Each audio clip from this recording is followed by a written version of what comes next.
Great to have you all joining us for this session.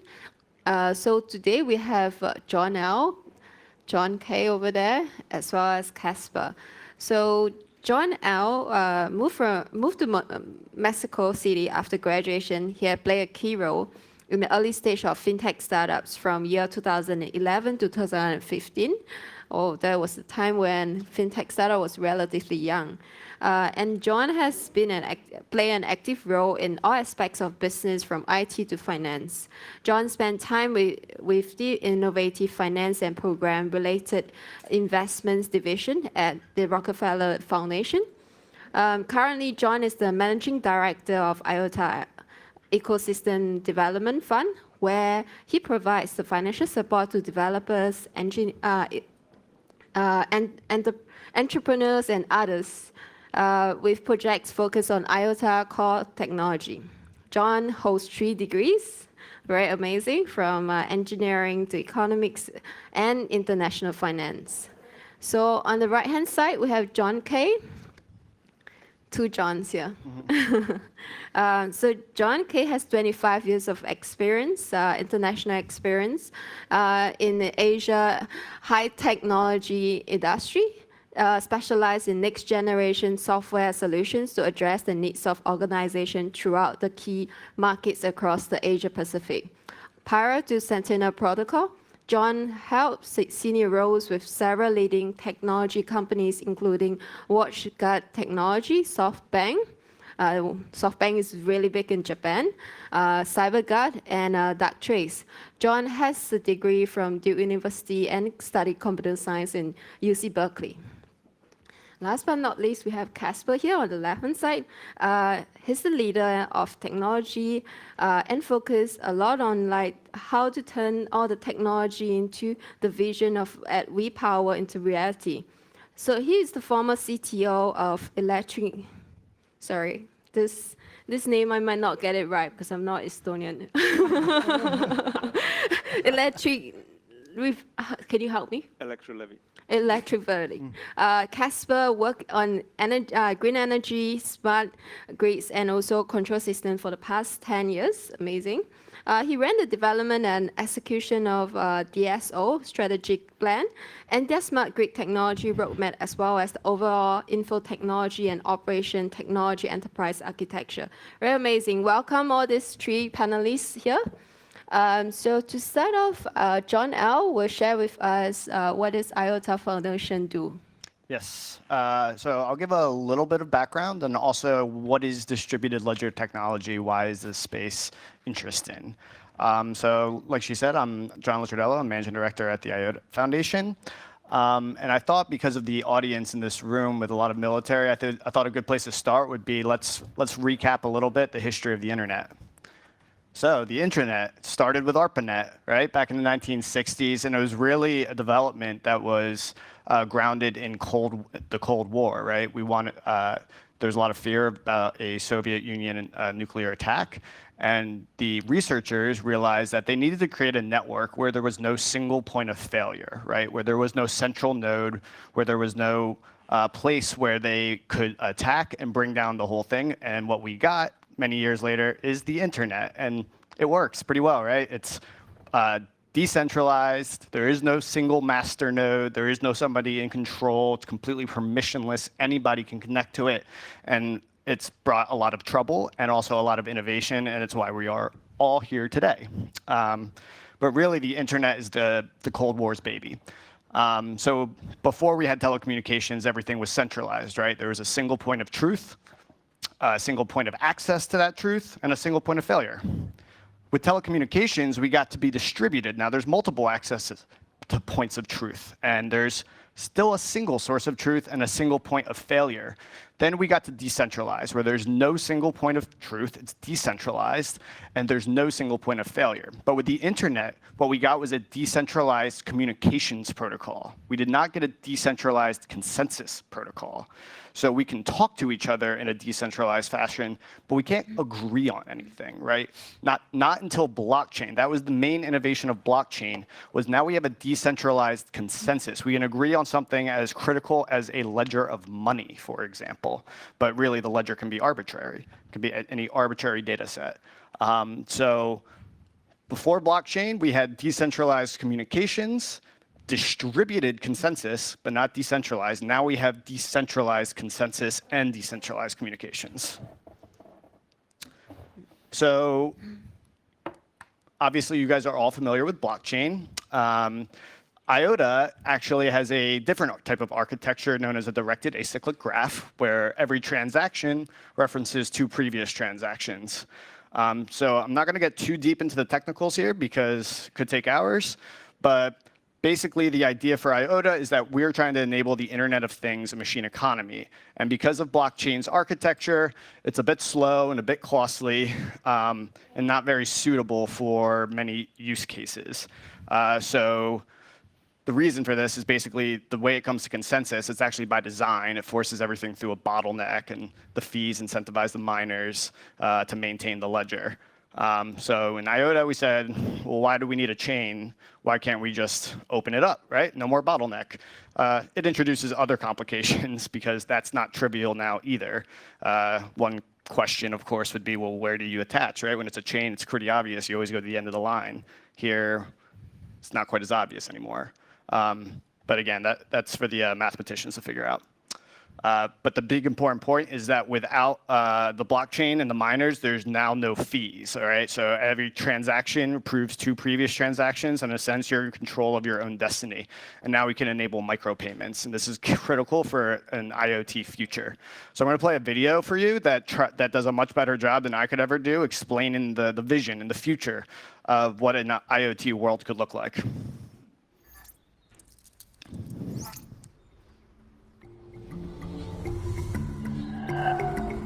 In tomorrow's world, we'll all drive electric cars. And by using solar panels and windmills, we'll generate our own renewable energy. With smart charging, we'll make sure we use 100% of what we generate. This means that all kinds of devices have to start communicating with each other, and there'll be a need to make or receive payments for their services. That may sound complicated, but in practice, people won't even notice the devices are at work. Let's say you work from home today.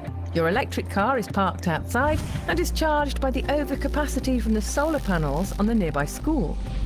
In the evening, the energy stored in your car will now power the lights in your house. And together with other nearby cars, you might even be providing the power for a concert in the local park.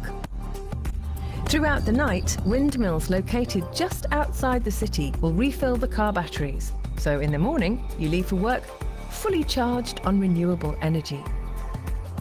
To successfully automate this whole process, both data and value transactions have to be calculated for every exchange between these devices. In the future, these will increase exponentially. The old approach of registering every electricity exchange centrally and then paying through the bank afterwards is not particularly appropriate for these kinds of microtransactions. Luckily, there's a new kid on the block: cryptocurrencies. These are way more suitable thanks to the underlying distributed ledger technology, or more simply, DLT. It is secure, transparent, and peer-to-peer, and supports both data and value transactions. The best-known DLT application is the Bitcoin, but because of limitations in its technology, it's not really suitable either. But hang on. Recently, better alternatives have become available. One of them, IOTA, makes use of the Tangle, a new kind of technology, which is ideal for these microtransactions. It is fast and costs close to nothing because the users validate all the transactions themselves. It's an ideal, decentralized approach. To explore this possibility, we've built an IOTA charging station prototype, where you can use IOTA to pay and charge. No need for a card or subscription. When connecting cars, solar panels and windmills to the IOTA network, all these devices will be able to sort out the transactions and their related payments themselves. It's easy, safe and reliable. Exactly what we need to live in tomorrow's smart charging world. Join us in further exploring these exciting opportunities. Let's co-create.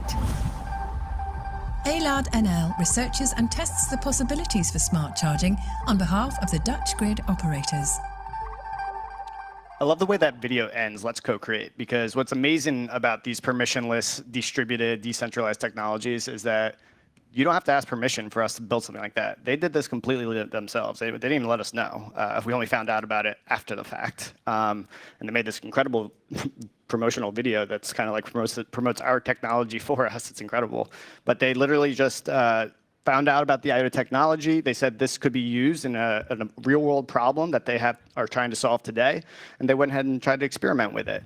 So you can see in the future, this is a world that you could imagine, where literally everybody is both a producer and a consumer of electricity, of data, of parking spots, of lane space, of airspace, right? Everything is a scarce resource and an asset, and this data and value needs to be transacted with one another. It will not be able to go to a centralized cloud database to be able to sort out all these transactions. They need to be able to be sorted out in a decentralized way. It's just not possible. There's not enough bandwidth. There's just too many devices. The predictions are saying by 2025, there's going to be something like 75 billion internet-enabled devices. We're not going to be able to go ask the bank to settle up every single microtransaction. It just won't scale. So that's the vision behind IOTA. And to finish it off, I will show you the prototype that they actually built.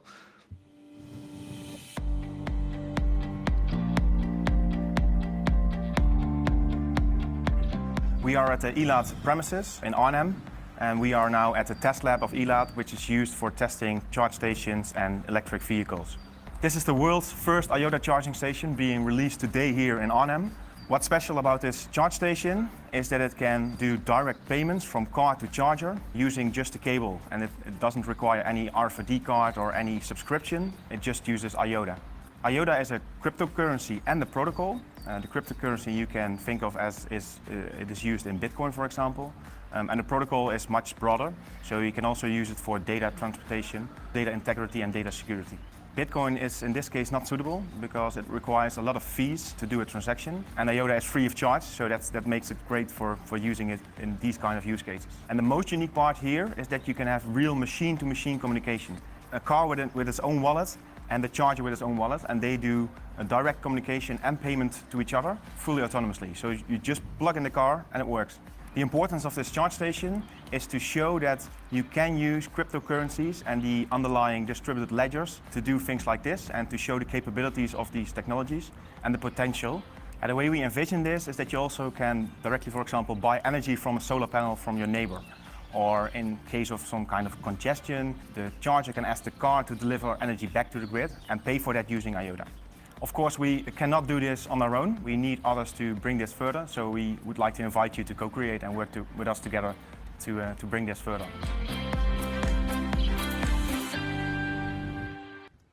So the Internet of Everything, it's a lot closer than you think. Thank you, John L. So previously in the video, we talked about energy. So we'd like to invite Casper from WePower up to share about WePower. Thank you. Kind of felt bad being right in the middle of that. Thank you, John. Thank you. So that was a very interesting intro. So I'm going to zoom out a bit from that. I think that the trouble with this whole topic is that in order to properly do it justice, it actually requires to go in depth to the economic side of it, and also the technologies that surround the ledger aspect. So if we look at the video about the cars, for example, then the vision, to realize the vision, it actually requires a lot more than just the ledger. And WePower is one of these companies who is actually trying to build around the ledger to move us closer to realizing these visions in a practical way. I guess one other thing that I would like to point out for intro is that when we look at these different types of visions from different companies, which you can find a lot of, and there is, I think, many competing ledgers actually at this point who are trying to compete for the next ledger after Bitcoin. Then the trouble with infrastructure and many of these things target infrastructure, is that in the end, all of these systems will have to function as one integrated whole. So I mean, the smart city as itself in the end will be one system.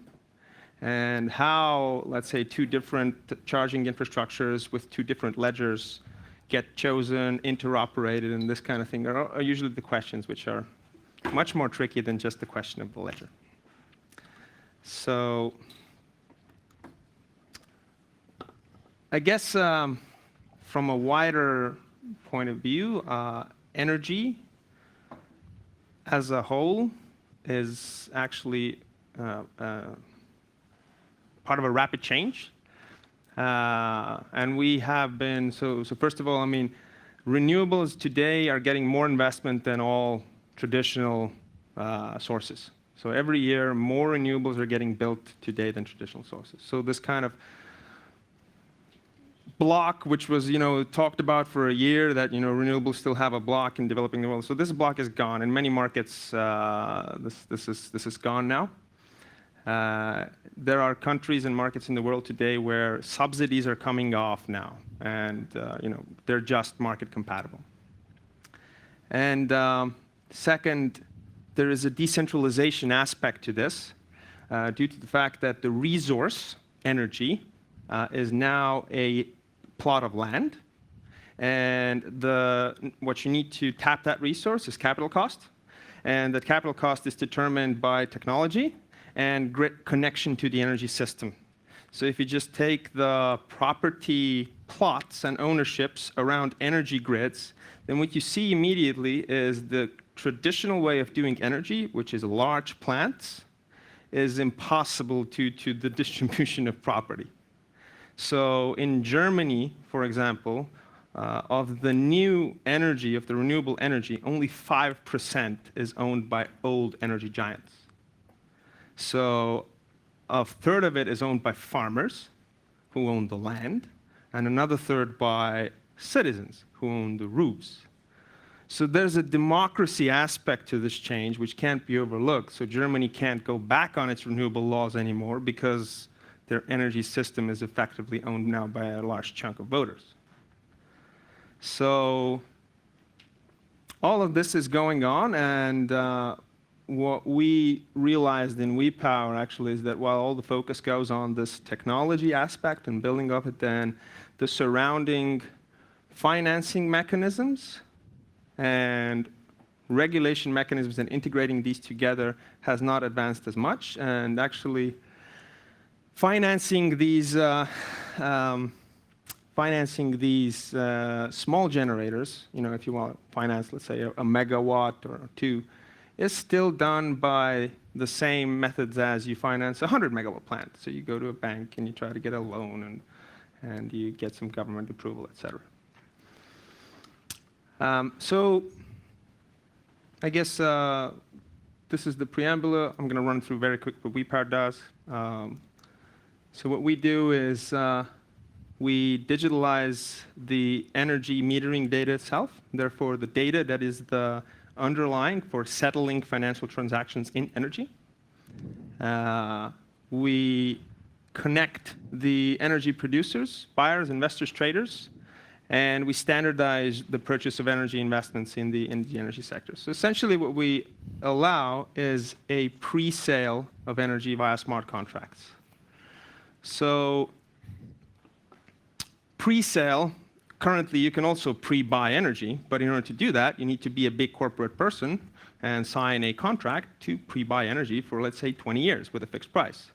So what the smart contracts allows it to do is that now any person can pre-buy it on an hourly basis. And what this effectively does is that while today the future of the energy sector is still thought about as a governmental regulatory problem, then consumers actually have very little choice in their wallets what is being built, what types of resources are getting built. So this is a way to bring a lot of that large-scale complexity in the energy sector down to a usable, manageable level, and using a ledger underneath to facilitate the transaction between the end consumer and the green renewable energy plant. And also in many countries today, green energy is priced as a premium product. We think that's quite silly. So you should be able to buy at a price. You shouldn't have an aggregate layer between pricing is saying a green energy is a premium product and a normal product is coal. Like why? There's no market logic to that. That's an aggregate layer. And then the secondary marketplace provides the liquidity. So this is essentially if blockchain and ledgers today have one track record of doing something well, it is raising funds and doing marketing. So essentially we tap into the same proven aspect of it, is that this energy pre-bought is then stored in a tokenized form, which can then be traded and hence has liquidity and can attract more capital to the renewable energy. And this is different than the traditional market instruments. So this, you can only be looked at that the instruments around renewable energy today are centralized a lot, like the way we do regulation, the way we do financing. And what distributed ledgers allow us to do is to do a distributed market that's liquid, that has a standardized view of doing contracts that doesn't need extra set of lawyers every time we want to pre-buy energy. And the energy sources can be transparent, and that's a byproduct. So you can actually know where and from who you bought it. And investors and traders can have global access. So meaning if I'm an Estonian, there's little sun here, and I want to invest into Spain perhaps, why don't I just invest there where it's, it already makes sense. We're headquartered in Lithuania. In Estonia, we do all our technical development, but the markets we operate are in Spain and Australia. So there is the places where the subsidies are off, the markets are active, and that's where these kind of concepts make sense today. And of course, these are the places with smart metering, which is a critical underlying infrastructure to that. Thank you so much, Casper. Next, we have John Kay from Sentinel Protocol. It basically is a crowdsourced threat intelligence platform to protect you against hacks, scams, and frauds. Great. I'd like to start out today by saying thank you to CCD, COE, to Reich, his team, and all of you for taking the time to come to our session today. My name is John Kirk. I'm the Chief Evangelist for Sentinel Protocol. Today, I'm going to be speaking about crowdsourced threat intelligence for blockchain cybersecurity. That's a lot of words, but I'll explain what I mean by all that in just a minute. Hang on. As you all know, there have been a series of cyber attacks that have been going on. It seems like almost every day, but it's every week, every month. A continual stream of incidents that's causing harm and robbing people of their investments. And many people think that, well, because of that, blockchain is insecure. I'm here to tell you that's wrong. Blockchain is very, very secure. It has never been hacked to my knowledge. The problem is the underlying systems, the DApps, decentralized applications, and the other connected applications to the blockchain are run by people and organizations, and they, by definition, make mistakes. And so we have vulnerabilities, and we have weaknesses there that need to be addressed. And that's what me and my team are working on. So there have been attacks on wallets, on exchanges, on smart contracts, on web applications, on network nodes, on DNS engines. And it has caused over $2 billion worth of robbing or stealing of crypto coins in US dollars to date. And we think that something needs to be done about this. And that's why I'm here today. If we look at the blockchain and we think about investors, there are three key problems that are going on that I'd like to highlight. The first one is, unfortunately, all of us are easily vulnerable to scams, hacks, phishing, and malware. And then, secondly, although we are very, very easily seen or picked out by the hacker as potential targets, unfortunately, it's very difficult for us to see and detect him. He has the advantage. But in addition to that, there's other problems. And the problem is that basically, if we are hacked, what are we going to do about it? Who's going to help me? I mean, basically, it's a wild, wild west and every man for himself. And if you don't have the means and capabilities of taking care of yourself, well, you're out of luck. Now, I would like to add one other thing here before I go on, just to give you an example and to really highlight that, is that our CEO, Patrick Kim, who is a cybersecurity expert, was hacked of 72,218 Ethereum in May 2016, and it was equivalent to $70,000 then. And I'll tell you, right now, it's a lot more money than that. And from his angst and as his pain of that problem, that's where he got the inspiration while he was in Uppsala, Sweden, to develop our company. So without that, I wouldn't be here today. Now, when the internet came to be, as was discussed earlier, it came to be with this idea of end-user empowerment and decentralization without any central governing body. So this is very key, but also, if we look at our world in terms of blockchain, this idea is even stronger than here in blockchain. It's all decentralization. That's the philosophy. And so this is very key. If we are working with distributed trust, if we have no main body that will take care of cybersecurity issues, when I get hacked, who do I turn to? Who's going to help me? Lawyers? No. Police? FBI? Government? Good luck. And this is the problem that we're looking to address. Somebody needs to do something about that. So I'm here to say that blockchain is the solution. Blockchain has incredible characteristics and potential. It has immutability. It has decentralization.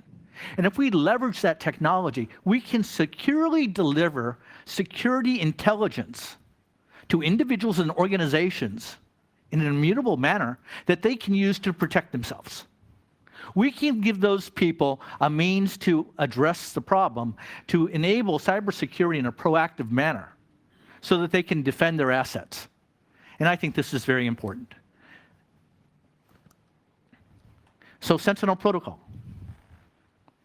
We are the first crowdsourced threat intelligence platform built on the blockchain using contributions from people, ordinary people, security experts, organizations, vendors, and advanced technologies like AI to enable us to provide protection to people so they can protect their valuable crypto assets.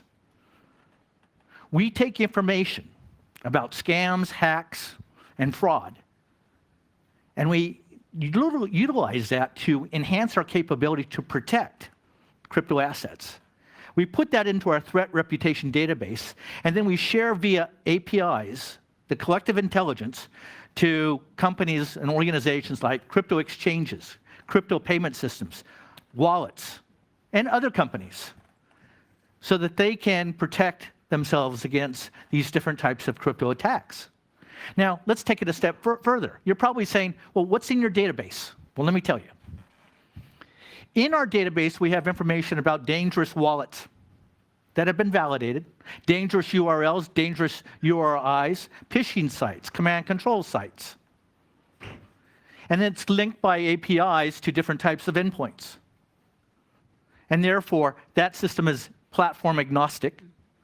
And in addition, we provide a system that will enable people, if they are hackers, they'll find it very difficult to move their stolen bitcoins around and monetize them. But on the other hand, what we will do is we will add and provide very attractive rewards to people that contribute to our system that they can use to monetize or to trade into other cryptocurrencies, but they will receive very, very attractive rewards in consideration for their contribution to our ecosystem. So our decentralized threat reputation database can serve as a depository of collective intelligence that is, can be used to protect valuable crypto assets against scams, hacks, and fraud. And we can link to these different APIs, and by doing that, we can leverage the blockchain system to provide various advantages. Those advantages include operational resilience. That means no single point of failure. Data integrity because of immutability of the blockchain. Traceability of the assets. Let's say somebody took my money today, $200, and I went to the policeman and I said, please, find my stolen money. Here's their numbers off the dollar bills. Could he trace it? The answer is no. So what I'm trying to point out with that simple little example is that there are distinct advantages that are available by using blockchain technology. Our system here, our threat reputation database, think about it in terms of this. When you have a credit card and you report it that it's been stolen to the credit card company, they can put a stop on that credit card.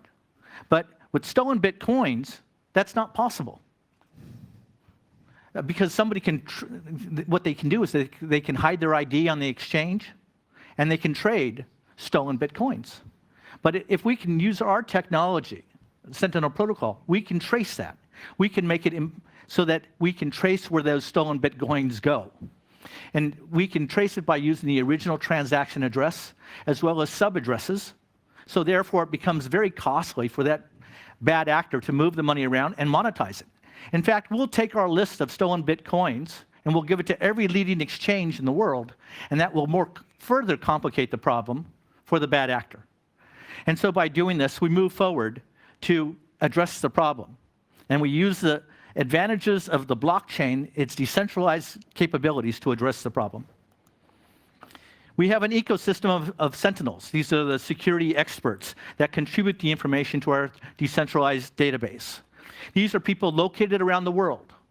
They're experts, they're organizations, but they're contributing information, and in return for their contribution, we give them Sentinel points. And those Sentinel points can be converted to OOP. What is OOP? Well, OOP is our circulating utility token. And that token can be used to license our advanced technologies, but it can be also utilized to license our consulting services, or as an online payment device for online charges, kind of like gas with Ethereum. So yesterday, Dr. Antonio Miciroli, NATO's Assistant Secretary General for Emerging Security Challenges, said, cybersecurity is a team sport. And we fully agree with that. And the Sentinels are oriented in that fashion. In addition, we have here our Sentinel portal, where when you get hacked, you can go there and you can talk to our security experts. You can liaison and explore the problem with them. You can analyze data. But this is the go-to site for people that have a problem. And therefore, at this site, people can do community voting. They can upvote the work done by our Sentinels. And we're using reputation both from our internal system as well as from KYC and AML. AML stands for anti-money laundering, and KYC is know your customer. So basically, we're providing an ecosystem that will help people to address the problem in terms of the Sentinels and working to track and protect their stolen Bitcoins. The Sentinels are very busy in terms of analyzing and tracking attacks, validating attacks. They are working to trace attacks down to the root causes and to update our database. Then we have also our security wallet, and that is used for filtering of malware and scams. But in addition, there's options for machine learning and also for sandboxing. So we use distributed technologies to do different types of multi-vector analysis to ensure a more comprehensive product solution for the end user. Our business model up here, it's largely free of charge, except for licensing the advanced technologies. Consulting services we will provide as well, and when the security experts provide it, 90% of the revenue in terms of that would go to them and 10% to us. So this is a system that's very, very easy to use. The APIs are free of charge in terms of linking that to a system. Our commercial product comes out next month in June, our mainnet version in July, and then at the end of the year, in November and December, we're coming out with our machine learning system, our distributed sandboxing system, and then next year, our fraud detection system. That will be in 2019. We have a great set of partners all over the world in both technologies as well as investment funds, asset management companies, and so forth. So, you know, there's a song at Woodstock, and it was by Joe Cocker. And the name of the song was "With a Little Help from My Friends." And so I'd like to invite all of you to join the Sentinels. Join us, work with us to help us create disruptive, positive change in the world that is needed as soon as possible. And with that, I'd like to say thank you very much. Thank you so much, John. Oops. We see ourselves using your platform for Crypto Protect, so I'll share more about Crypto Protect insurance. Now, please, and if you need some assistance, let me know. We have our colleagues in Singapore. Thank you. So good afternoon, everyone. Just the last presentation before we move on to panel discussion. So PolicyPal is a decentralized insurance protocol. We have two products. One is called Crypto Protect. The other one is the protocol. So before I talk about PolicyPal network, we just run through the numbers that we see here from the blockchain startups analysis that our team has done. So last year itself, on the token sale, 1.3 billion have been raised. And 1 out of 5 startups are actually blockchain related. Many of them actually spin off from being a technology company to become a blockchain company. And 90% of the governments actually plan to incorporate blockchain into their routines in some way in 2018. So these are some of the government initiatives that you can see from Singapore all the way to Europe, US, China, and the UN. So Singapore has a Project Ubin. So I'm from Singapore. So Project Ubin used blockchain technology to issue and transfer funds internally between the Singaporean banks, platform to investigate how can blockchain be used within the NTPS. So MAS stands for our Singapore regulator. So I'll move on to talk more about PolicyPal.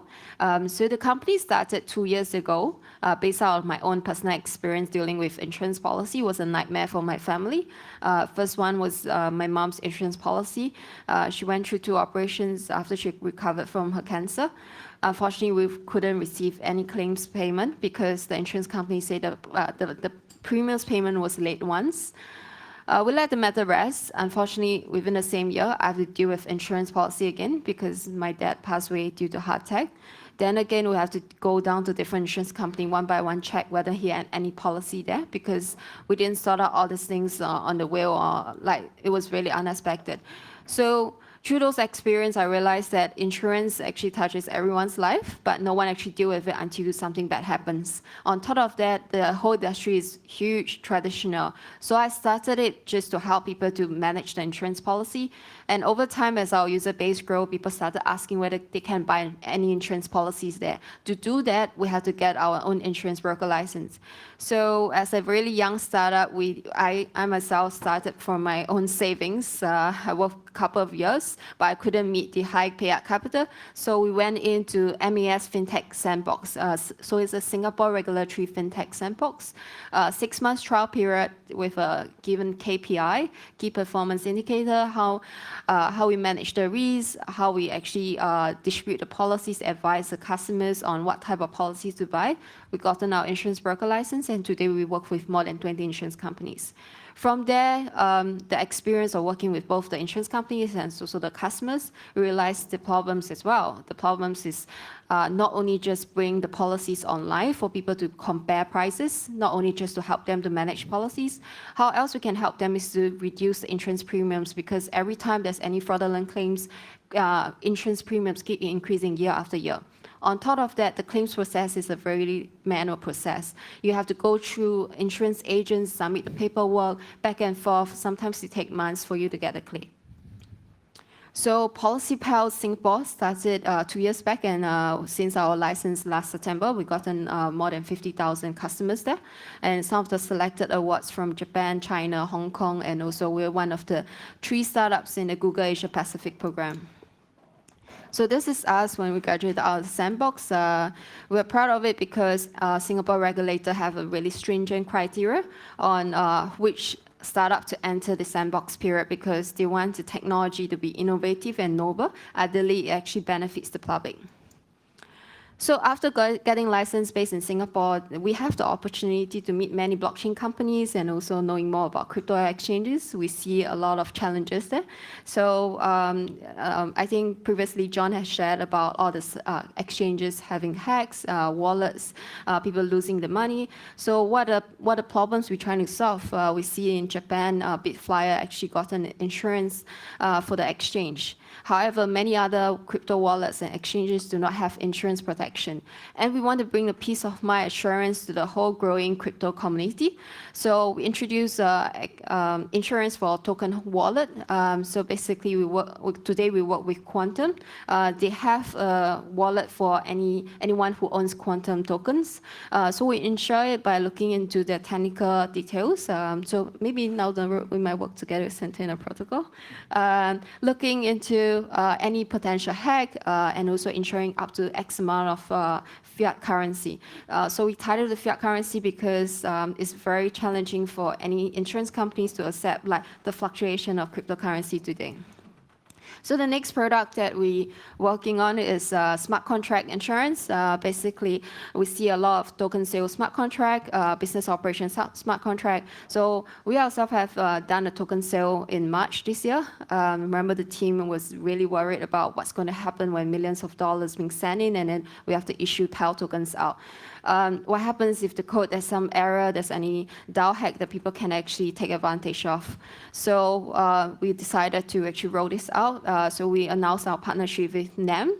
So any NAM projects are able to get insurance on top of like their business operations smart contract, and also for at the moment not token sales smart contract yet. Yeah.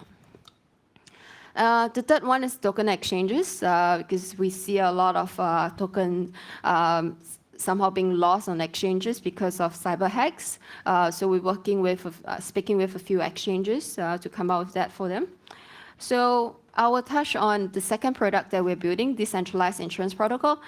Basically, the existing insurance business that we have in Singapore, we bring it onto this blockchain platform. So we put in the business business logic on the smart contract, on the pre-programmed conditions such as like, oh, what's the age, what's the parameters, how can we automate the claim, automate the policy inception. Thereafter, we automate the claims process by connecting with third-party data source. So today, we just make our announcement that we partner with Ergo Insurance. Ergo is a 100% subsidiary from Munich Re, the largest reinsurance company in the world. So we partner with them to automate your travel insurance claims. So if, let's say, you were to buy any policy from Policy Pal, moving forward, you never have to submit any insurance claim again for any flight delays. So, of course, it takes time. We move stage by stage. It's not going to automate every claim at the moment. But we do believe that we take baby steps down the road. We are able to get more data information by partnering with other data companies, or maybe IOTA to get some data to automate the claims process. So here are some of the key benefits of decentralized insurance protocol. As I mentioned earlier, in automated claims. On top of that, we are able to introduce new type of insurance products, which is peer-to-peer insurance, and also can solve all the micro insurance challenges that normally insurance agents will not want to deal with that because the cost is really low. They don't make much money, but we are able to automate the process to actually offer it to the mass. So this is how it works and the protocol that we're building. We have a token, we have issue tokens, so we do have the token holders to suggest insurance products. They can actually launch the peer-to-peer virtual pool. On top of that, they can market the insurance products to their peers. And then we will be launching the technical details is a super node so that they are able to validate transactions on all the policies. And our insurance partners here, like AXA, Ergo, and Forward Insurance Company, they will run the master nodes to be able to verify policies, transactions, and claims. On top of that, they have a dashboard to be able to browse the products that they are able to underwrite. So this really changes the whole picture, because currently traditional insurance companies receive all this information from their brokers, and brokers choose what information to be shared with them. So here are some of the opportunities for our partners, why they want to work with us, because a lot of people say that, why do insurance company want to work with you? Because you're basically trying to bring things to be much more transparent. So first of all is to tailor products and premiums for the customer needs. They spare the customers from back and forth communications for any claims verification. On top of that, we help them to cut costs down the road. It takes time to be able to cut the costs for the claims process, because currently they feel that they don't feel assured when information is just validated by a third party, like trusted information. Sometimes they want to look at it again because they have been doing it for decades. On top of that is increasing the transparency so that they are able to get information into their claims and also policy details.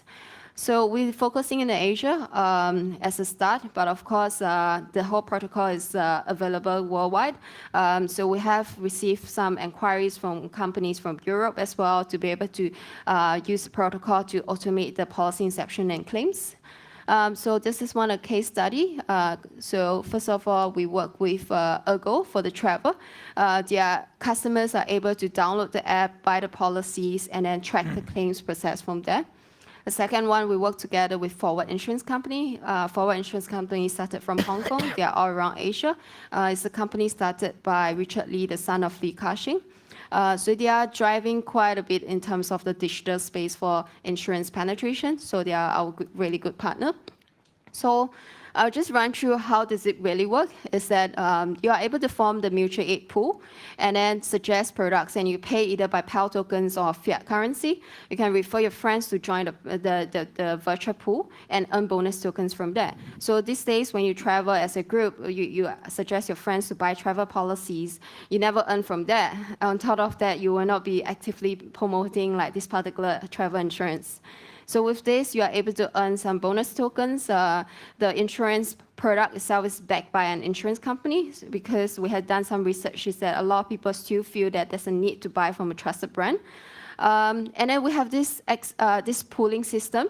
Why? Because this one can allow people to actually get some cashback on top of that, reducing the fraudulent claims. Because this way, people will not be filing the claims just because they feel like, oh, maybe my luggage is slightly broken. I want to submit it for the claim, to be able to get something back after a 1-year insurance policy. Yeah, so they're able to get the cashback, and our roadmap ahead. So we're launching our testnet next month, and then our mainnet, which is the live product, will go live in Q3. And we will be sharing more details on our blockchain and the masternode end of the year. And that's all from me. So I see that there's a lot of interest in terms of like cryptocurrency. How can you actually get assets? Well, I do hope that like companies like us can bring assurance in terms of the audit or like the details that you get, and also like insurance. I'll move on to the panel. So just let me. Okay, before I start the panel, can I know a bit more about the audience? So who have actually worked on blockchain projects here? Okay, about 30%. So who invested in token sale? Oh, okay, a couple of you. So you all know. Yeah. So who actually used the token in real life scenario before? Few days ago, I read the news about people paying their pizza using Bitcoin many years back, and they regretted because the pizza cost $15,000 now.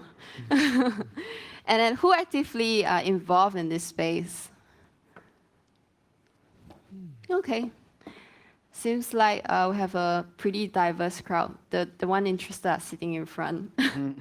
Okay, I'll start off with a question to all of the panelists. So why do you all build your project on the blockchain technology, and why not on a simple database? Yeah, so I can start with, IOTA is itself a protocol. IOTA envisions itself to be kind of like a base layer protocol for the Internet of Things. You can think of it like HTTP is the protocol for the World Wide Web.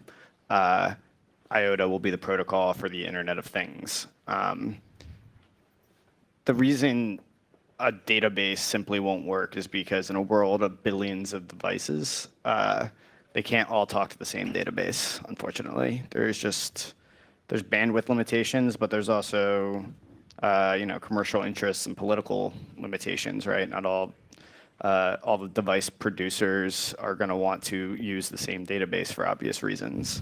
And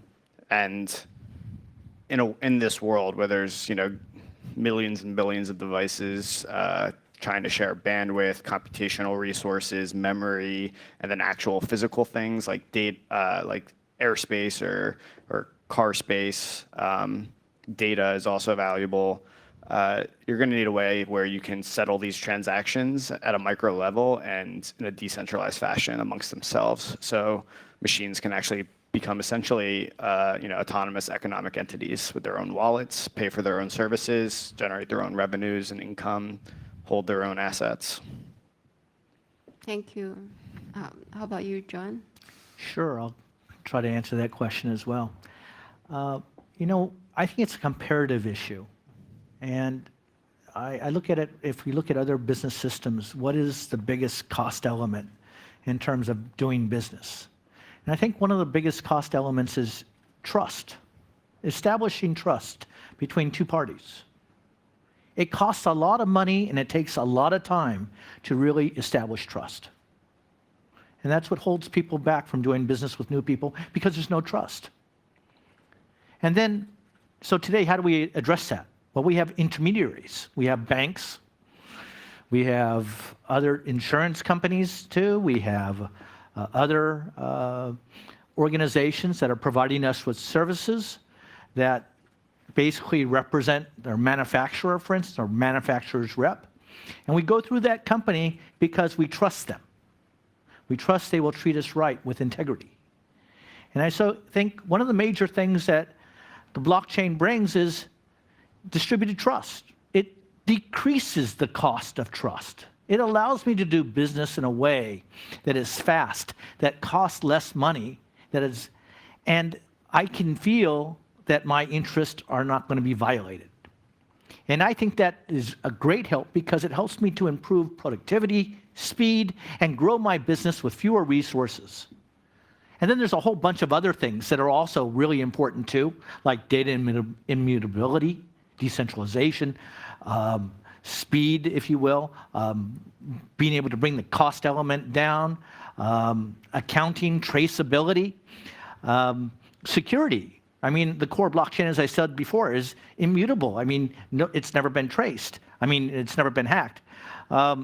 Consensus mechanisms. The consensus mechanism is very important because that ensures that what goes on to the blockchain is true and correct.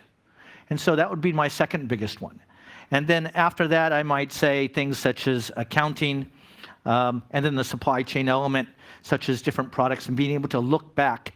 If there's a product that is not any good, it's defective, well, I can trace back through the blockchain where that product came from. And many times in the conventional systems, it's a little bit more problematic. But for me, the biggest one is trust. Okay. You have something to add? I would have a question. I would have a question for all of you. We have heard from Thomas Duyen this morning that actually simplicity is very important in cybersecurity. And Bush and I agreed with him that we are adding like a weird cocktail of firmware and software, and it actually causes a lot of problems. It causes security issues, So isn't if we use blockchain, aren't we introducing a new system which might be exploitable in the end? Or well, John, you said like it's never been hacked, but if I have a control of 1/3 of the network points, or like 1/5, wouldn't I be able to manipulate the ledger and therefore all of your transactions and data? Ray, thank you very much for the good question. You know, if that was possible, it would have occurred by now, quite frankly, I think. And if you look at the probability of that occurring, it's very, very low. And I think that's the reason why people move forward to invest in blockchain, because they know that the probability of what you described is infinitesimally small. Now, in addition to that, though, the blockchain does bring other advantages, like no single point of failure. How many systems out there in the world today, conventional systems, have no single point of failure? Or data immutability?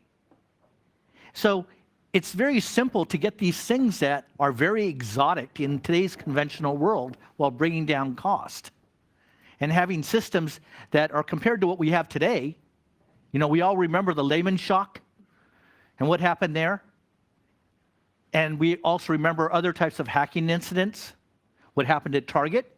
And so I see proven weaknesses in today's conventional system that are big and glaring and difficult to ignore. But as I said before, I don't know anybody that has hacked blockchain's core technology.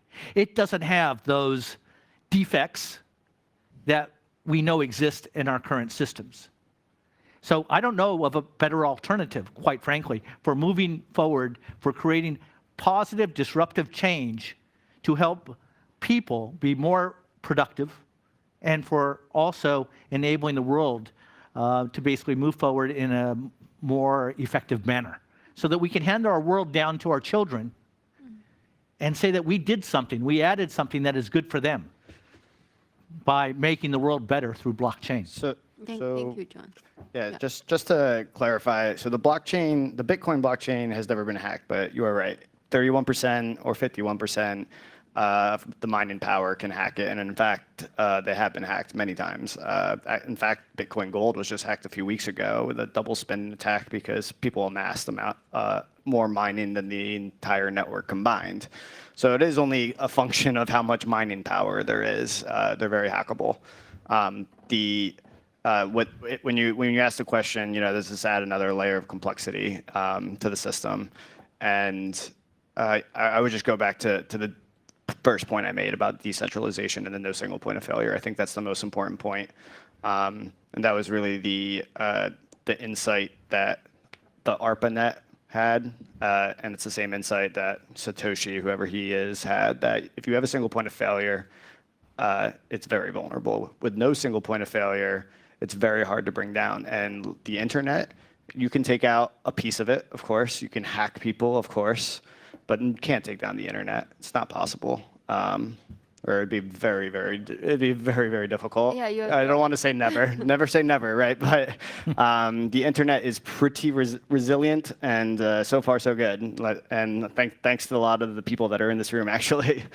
Yeah, I agree. So y'all talk a lot about the benefits of blockchain, and I would like to ask Casper about what do you think about the future of blockchain then? Because there's so many benefits, and people talk about the use cases, the potential. What do you think about the future? Wow. That's a tough one. So anyway, but you know, these questions or the discussion that we have before, and okay, we can lead this to the future. I think, you know, we first discussed why use a blockchain at all instead of a centralized database, and then Raik added a question there, which was that, which is essentially the same question, but more from a security aspect. So when we choose technologies to realize applications, then does blockchain make it better or worse if we include it? And then John basically went through, you know, you guys explain the concept there. So the future of the blockchain, right, is one thing. What's more interesting to me is the future of distributed ledger technology, right? So the future of the blockchain, I guess, I mean, it has its own set of uses, which is this trust, immutability, and this. So, but from our perspective, when we chose our technology, okay, so we do the token sale and we do the financing on blockchain, Ethereum, great. But for doing asset trading, new distributed ledger technologies will be better. And IOTA is an example of these, but there are many different ones. The security question on these new technologies is not solved. And this is also one of the reasons why, for example, in WePower, we're not rushing into, we consider ourselves distributed ledger agnostic, so we can run the energy token or the energy asset data on any distributed ledger infrastructure there. We're not developing our own precisely because the security aspect there is so critical. But if we, for example, compare in the energy sector, there's a lot of similar use cases being realized by centralized institutions in centralized databases. And their capability to, first of all, realize cross-border trust and scale in these centralized applications is incredibly expensive. And the security of defending these centralized points, although it is still present people still have to trust the exchange, which is doing the transactions, but at least there is some form of immutable contract between the people who are doing it. So it's a trade-off, and I would say that I could argue for it, I could argue against it, but we're not there. It's still too early days. I would like to see a lot of the distributed ledger technologies in the wild. I would like to see the charging infrastructure on these things deployed in a large city and properly being taken advantage of by hackers who want to drive for free. So I would like to see that first. The vision that distributed ledger technologies could bring, of course, is I think the IOTA video captured a part of it, but it's just one small slice of it. But essentially, it could deliver a true peer-to-peer world if the features of these distributed ledgers are combined with usable interfaces. I think this is one of the trick also, is that Facebook was technically possible a long time ago, but it needed a usable interface. I mean, I could send messages to my friends before, but it needed a usable interface in order for it to be called something into sort of achieve scale. So a lot of these, I think this is a main problem in crypto space in general, that anybody who's ever tried it, I think it's more complicated than normal. Agree. Many people think. Agree. This gentleman here has a question. Yeah. First, I had a couple of remarks, and then I have two questions for the panel. The first is, it is possible to take the global internet down, potentially. And I was CEO of ICANN in 2012 when Operation Global Blackout was announced by Anonymous to do exactly that by taking down all the root servers of the internet. And it was a dead serious situation and a serious 8-week crisis we had to manage. And every government of the world got behind us. Every major telco of the world got behind us. Every major tech company. It's an amazing experience. It's really never been told, but it is possible. And I have my name's Rod Beckstrom. I was CEO of ICANN. I was also head of the U.S. National Cybersecurity Center. But I'm initially actually a fintech junkie. I started my first company with Myron Scholes and Bill Sharp, the Nobel Prize winners in derivative financial systems and risk management. But so everything's vulnerable. Bitcoin got hacked in August of 2010, and 92 billion Bitcoin appeared in a block. 92 billion Bitcoin's an interesting number. Overflow. Yeah. So everything's vulnerable. The blockchain is extremely resilient. And I want to say it's just so awesome to have the four of you here, because you're part of this revolution that's happening. And those of us that have been involved in internet sort of governance and architecture believe that blockchain is the most significant technological evolution related to the internet, probably since the World Wide Web in 1993. Well, I have to say thanks for inviting us to share in this conference where most of the politicians and governments are here, so that they will understand more about what we're working on the ground. We're all glad you're here so that we're learning. So the questions for the panel are, and I mean, I'm really fascinated with what you're doing, because I want to hear about your smart contracts. I assume you're not just doing them in Ethereum, but maybe you are, but I want to hear how you're doing smart contracts, where you see that going. I think it's super important, and so in the middle of that, because you're really doing that in legal contracts, which is fascinating. That's one thing. And the second thing is, Casper, I love the leavening that you brought to the discussion and the sobering of the reality. Because like, I love IOTA too. I'm fascinated. I'm a Bitcoin miner, by the way, and I trade in Bitcoin. But the security geeks, some of them are very concerned about IOTA and whether it's secure or not. And I don't even have enough expertise to go into it. I just know that really smart people I know are concerned. So I think it's promising but concerning. But I'd like to hear from all of you why we need new tokens. I mean, for God's sakes, the US dollar works, the euro works. Great, you've got this, DAC platform or the blockchain platform. Last time I checked, there were trillions of dollars in circulation, and you don't have to pay a fee to the US government to do transactions. So I just question the need for new currencies. And Polyswarm, by the way, of course, is doing a very similar thing to what you guys are doing, but not specifically focused on the blockchain. But why do you need a currency? And then the question for you is about smart contracts, if I may. Okay, thank you. So probably I'll start off first. Why do we need a token for Policy Power Network?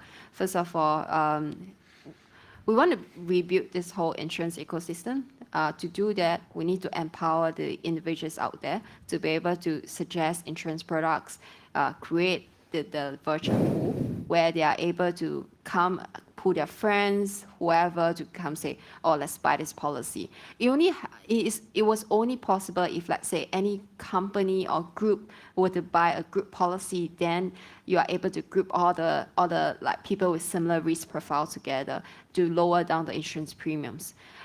With the token, that's yeah. So why can't you do that with US dollars or another currency? Because, by the way, Google AdWords is microtransactions.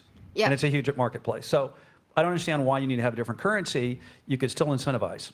Yeah, you're right. But to do that means that every single country we need to do the conversion in terms of the currency. Google but we want it. Yeah, you're right. So that's the initial part of building the whole ecosystem, from suggesting insurance products to launching the products, doing referral. Next is to power our own blockchain. So I'll answer two questions at the same time. So currently our testnet is built on the Ethereum. And then our mainnet on Ethereum goes live in next quarter. And then our team will fork from Ethereum mainnet to have our own blockchain. Why do we want to have our own blockchain? Because we work with companies like AXA, Ergo, and Forward Insurance Company. We can't afford to have any crypto kitties incident happening where it jams the transaction. Imagine if, let's say, this person on the way to the airport, that's most of our customers' behavior. On the way to the airport, they buy a travel policy on our mobile app. Then because of the crypto kitty incident where a lot of people are transacting at the same time, the whole approval took a long, it could be half an hour, a few hours later to get approved. Therefore, we decided to have our own blockchain. To have our own blockchain, we need the token holders to be the super nodes to run and approve the transaction.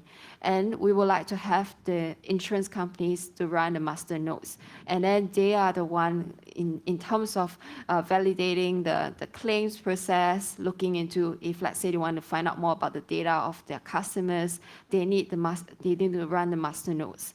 Because these days, insurance companies, they only look at their own customers' database, and then a lot of times it's still paper format. They do not have access to, like, say, demographics of, like, in say, Estonia, who are actually buying travel policy, what's the profile like. They do not have that unless they do a survey. But companies normally, we work with them for so long, okay, not that long, 2 years. We know that they don't run this kind of survey because they just very focused on just creating products and then distribute it out. So it's a very centralized model as compared to what we are building. I don't want to take up too much more time to the panelist time, so I'll move on to, like, maybe Casper can explain about why you all need a token at WePower. Oh, thank you. We have a token, WPR token. So we went through the thought process of why do we need currency, and there's a pragmatic answer, and then there's a visionary answer. Maybe a fundraising answer.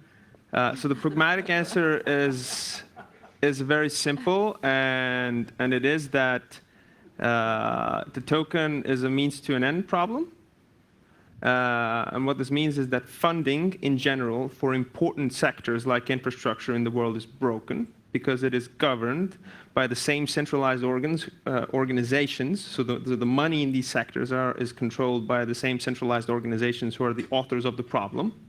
So I have a problem if I want to do something that is capital intensive and long-term, like energy, then basically my only realistic way to do it today is to do a consumer internet company, sell it for millions, and then invest it into energy. So that was my path currently, right? So a token sale provides an alternative to try and do something where maybe the initial capital requirement is in the tens of millions, not in small millions, and maybe the return will come in 10 years.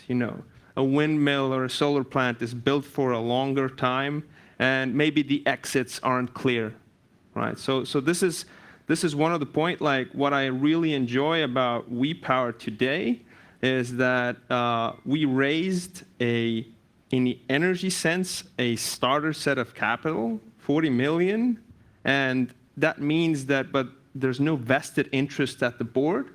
We are responsible to the community, who basically, 22,000 people told us that please go and do something truly awesome globally in energy. So we don't have to, we can sort of bypass the existing vested interest mechanisms there and truly sort of try to do something visionary. So this is one aspect of it. Now the other aspect comes that when you are designing a token, when you're doing tokenomics, when you're designing your token sale, and you're designing the aspects of how will that token have value over time, then what I sort of realized there is that the aspects we're designing a new currency system. So maybe I'd push back and say, why do we need as many currencies as we have today? Why do they exist? Why don't we all use the US dollar if it's so great? No, because there's a competition among different issuers of currency on how it should be. So for me, I'd say we need more tokens, better tokens, and in the end, through competition, we will converge on global asset-backed currencies. So, we have had deeper conversations with Peter Diamandis is on our advisory board, for example, about these abundance worlds, or how do you enable economic transactions in the world